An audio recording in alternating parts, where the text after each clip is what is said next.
सरकारी कर्मचारियों के लिए इस वक्त की सबसे बड़ी खबर निकलकर सामने आ रही है। 8वें वेतन आयोग को मंजूरी मिल गई है। 50 लाख कर्मचारियों को छठ पर केंद्र सरकार का ये बड़ा तोहफा अब मिलने जा रहा है। नमस्कार, आप देख रहे हैं न्यूज़ 18 का डिजिटल प्लेटफॉर्म और मैं हूं आपके साथ श्रुति श्रीवास्तव। केंद्र सरकार ने मंगलवार यानी कि आज 28 अक्टूबर को 8th पे कमीशन की टर्म्स ऑफ रेफरेंस यानी TOR को मंजूरी दे दी है। इस फैसले से करीब 50 लाख केंद्रीय कर्मचारियों और 69 लाख पेंशनर्स की उम्मीदें एक कदम और आगे बढ़ गई हैं। I&B मंत्री अश्विनी वैष्णव ने कैबिनेट ब्रीफिंग में बताया कि 8वां वेतन आयोग अपनी सिफारिशें 18 महीने में सौंप देगा। छठ के समय आए इस अपडेट से कर्मचारियों की सालों पुरानी मांगें पूरी होती अब दिख रही हैं। सरकार ने जनवरी में ही कमीशन सेटअप करने की मंजूरी दे दी थी।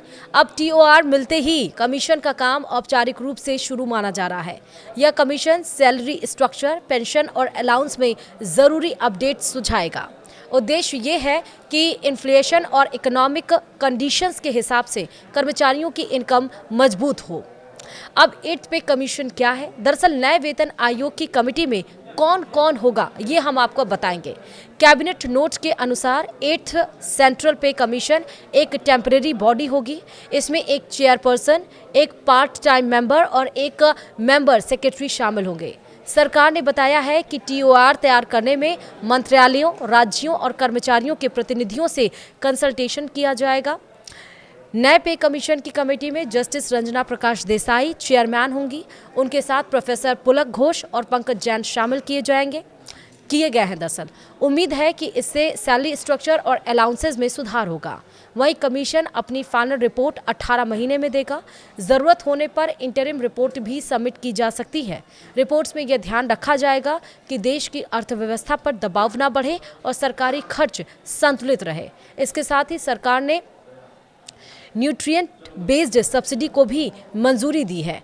रबी सीजन की फसल के लिए 37,952 करोड़ की सब्सिडी मिलेगी। इससे किसानों की जेब पर बढ़ते खर्च का दबाव कम होगा। तो वहीं भारत में हर 10 साल पर पे कमीशन की परंपरा है। 7th पे कमीशन फरवरी 2014 में गठित हुआ था और 1 जनवरी 2016 से लागू हुआ। अब अगला अपडेट 2026 में लागू होना है। कर्मचारियों की सैलरी महंगाई की वजह से प्रभावित ना हो, इसलिए सरकार हर 6 महीने में डियरनेस अलाउंस यानी कि DA अपडेट करती है।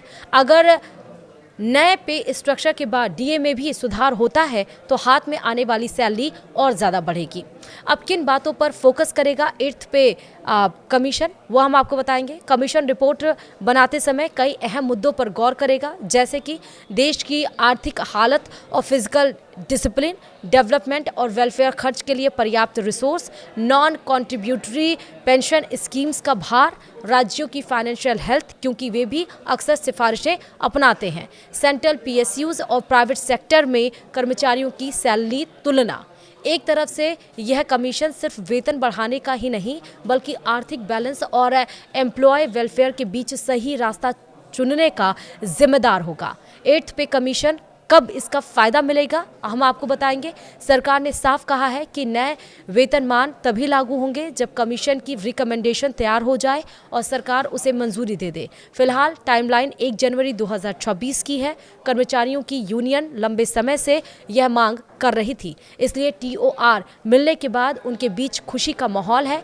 पेंशनर्स को भी इस बदलाव से बड़ा राहत मिल सकता है।